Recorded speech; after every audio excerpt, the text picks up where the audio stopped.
HeatnBond's iron-on vinyl is a flexible, water-resistant coating that you can apply with an iron on medium heat to fabrics with a smooth finish, a smooth surface. So that means that you can turn all those beautiful quilting cottons into fabulous water-resistant fabrics to make so many things.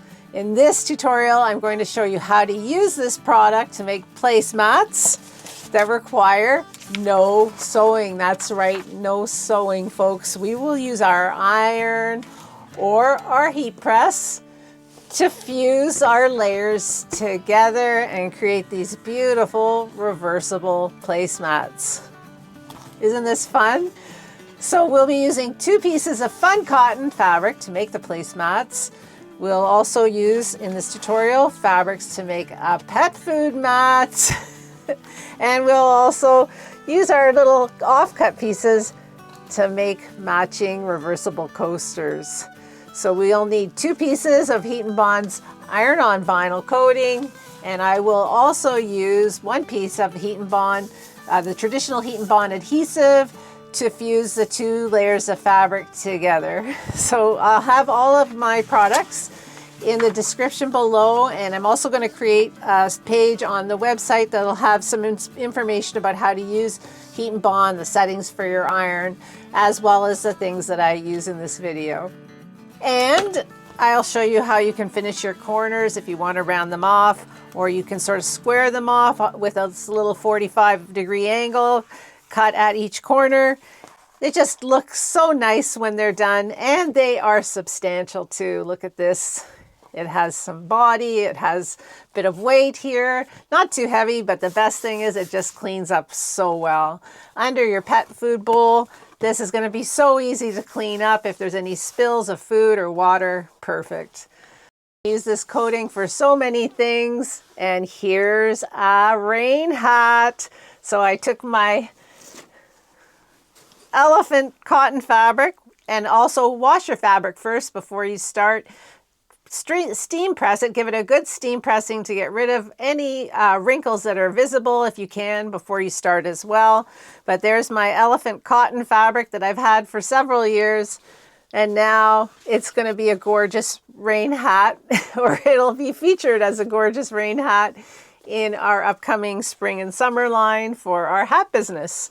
So, you know, there's so many possibilities. You could use this for bags as well, like a canvas shopping bag. If you put this on the lining, you all of a sudden now you have a bag that's easily wiped off and disinfected. You can use it for t-shirts, outdoor pillows. You could use it on shoes.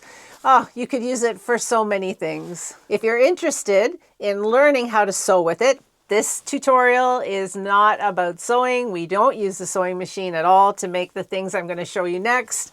But if you want to learn how to sew with it, the sewing tutorial will be on our main channel, which is called Madcap Hats, and I'll leave the link for that channel below. That's where we teach you how to make hats. We talk about hats. So come and join us on our main channel, Madcap Hats, if you want to take this vinyl to the next step, which is sewing with it too. And sewing with it is a breeze. Your tabletop with a silicone mat in between your heat source and your table will give you that firm, hard surface that HeatnBond needs for both of these products. I love my Cricut Easy Press. If you have one, you'll appreciate the larger hot surface, larger than an iron, and the fact that there's no steam, because we don't want any steam to adhere either the laminate or the glue for this project. A lint brush, boy, oh boy, that should have been first. It takes off all the little bits that you'll never see on the face of your good side and your wrong side of your cotton. So you don't want anything trapped in between the layers that we're going to fuse together. Next, you will need scissors, and a rotary cutter would be perfect. A handheld rotary cutter. Or perhaps you would love to have this built-in ruler rotary cutter combo like I have. It makes this whole trimming of the sides and even cutting the pieces such a breeze. And I recommend using parchment paper as the protection between the bottom of your iron or your heat press and the top of your vinyl or your cotton or your adhesive glue. It just makes the cleanup so much easier. So our first step is to prepare our first piece of cotton to receive the HeatnBond Lite adhesive. So I'm going to apply it on the back side, but first I'm using my lint roller to clean that back so I don't have any little bits of fluff and little bits of thread that will come between me and my HeatnBond.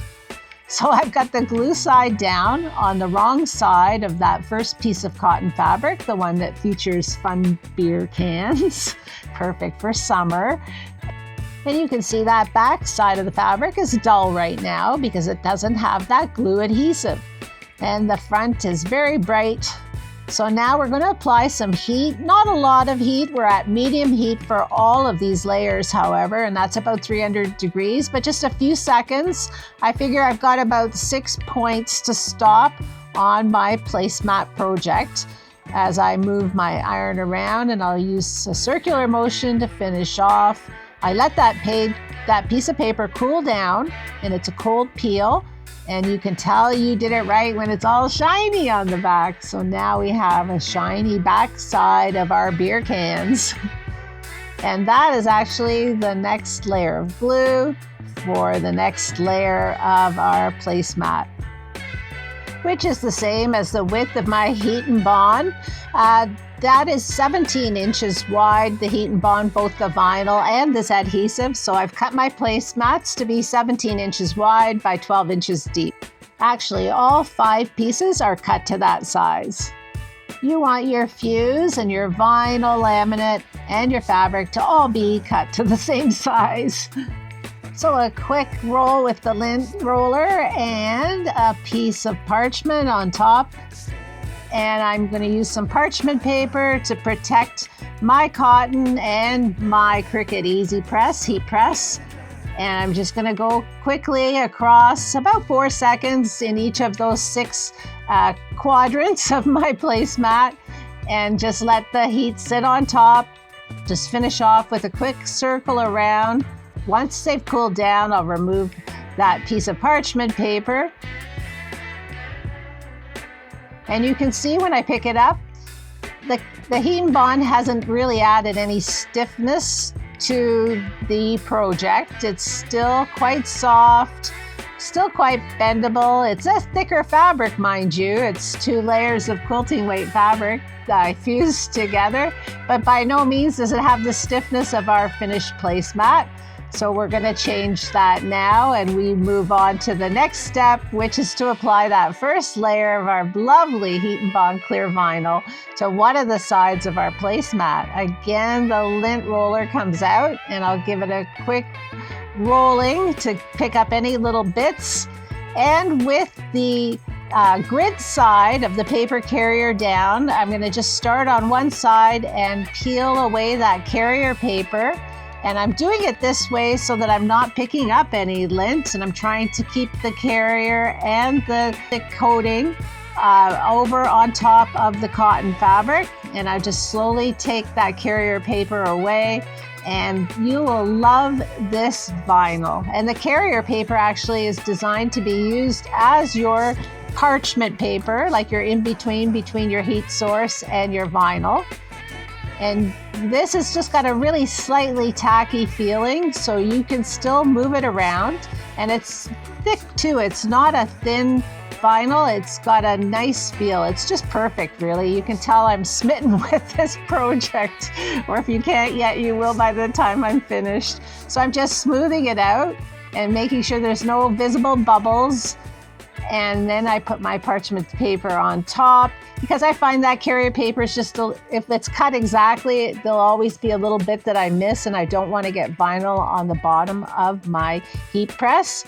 So I'm going to start in the center this time, and you can go from side to side or center out. I'm just going to do an 8-second pass on each of those 6 sections. And when I move my heat press over, I will just move it in a nice fluid way, not lifting it off, but that way pushing any air bubbles out to the edge. and it's 8 seconds, and then you move it another 8 seconds. And this is what I like about the Cricut Easy Press. It has a timer built in, and I can keep that temperature around 300. It'll lose a little bit, but medium heat is about 270 to 300. So I start at the 300, and it'll sort of get a little bit less as I go on. And then I'm just going to give it a nice circular motion over to that last little section and my last 8 seconds. And we are working on a really smooth, firm surface, so I can give it some pressure while I'm doing this as well. So I've laminated the entire surface and I've let it cool, and now I'm peeling back my parchment paper, and look at that. Now, I should also tell you that the HeatnBond vinyl that I chose has a matte finish. There is a glossy finish as well. This one has a really nice shine though. I'm really pleased. So we will apply that second sheet of clear vinyl that we cut out to the other side of our placemat. And again, with the lint roller, get rid of all those little bits. And I've just peeled back that carrier paper so that I can manipulate the placement of it on the placemat so it stays right on that cotton that I've cleaned up already. And I'll just slide that carrier paper off to the side, and that glossy side is the side that you would use down against the vinyl if you decide to use that instead of parchment paper when you're applying the heat. I'll just smooth that out nicely. Here comes my parchment paper back. And you can use your iron to do this lamination step. I'm just using my Cricut Easy Press because it has that bigger flat surface. And also you don't want to use steam at any point, only to just take out wrinkles of cotton when it hasn't got anything laminated to it. So at the very beginning. And I'll show you, you can just go from side to side as I start to laminate the second side of my placemat now with the HeatnBond clear vinyl. And again, 8 seconds for each stop on my way, and do a few circular passes. Okay, now for the unveiling. Here we have all 5 layers, all finished now.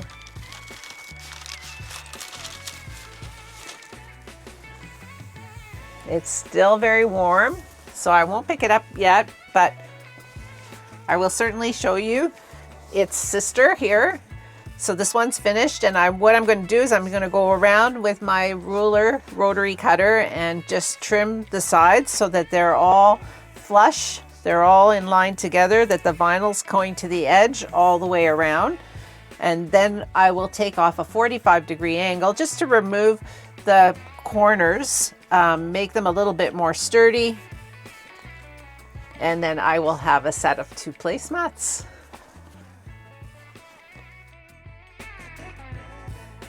So I've made my friend's cat Finnegan a little mat for his food and water bowl. And so I'm at the same stage now with Finnegan's mat as I am with the placemats. Time to trim those edges. So the 4 sides, they're a bit irregular. There's some threads sticking out, little bits of vinyl maybe that overhung the cotton pieces. My cutting maybe wasn't so precise. So or my placement of the vinyl, you can see I've missed some of that top edge and on both sides, which means I'm going to trim away that extra so that I have finished edges all the way out to each of the 4 sides, so that the vinyl and the cotton and the HeatnBond adhesive, they all end at the same spot where my cutting is. Nice, crisp, clean lines. And I really recommend that you have a rotary cutter and a ruler to do this, but you can use a pencil to mark a straight line and use a pair of scissors as well. This does give you professional results though, and it's not a big investment to make to get yourself a nice rotary cutter and a quilter's ruler, something that's stable that will give you a good, sharp, clean line when you run your rotary cutter against it. And so you just check on both sides of your mat to see which one needs the most work, what do you need to trim the most, and the rest are just going to have to, go along with that. So I had to take quite a bit off of the top of this mat. And you can see I checked first before I pulled that piece away to make sure it all got cut, because then I could go across again with my awesome Fiskars rotary cutter and ruler. It's a combo and I really love it. It's really great for this project.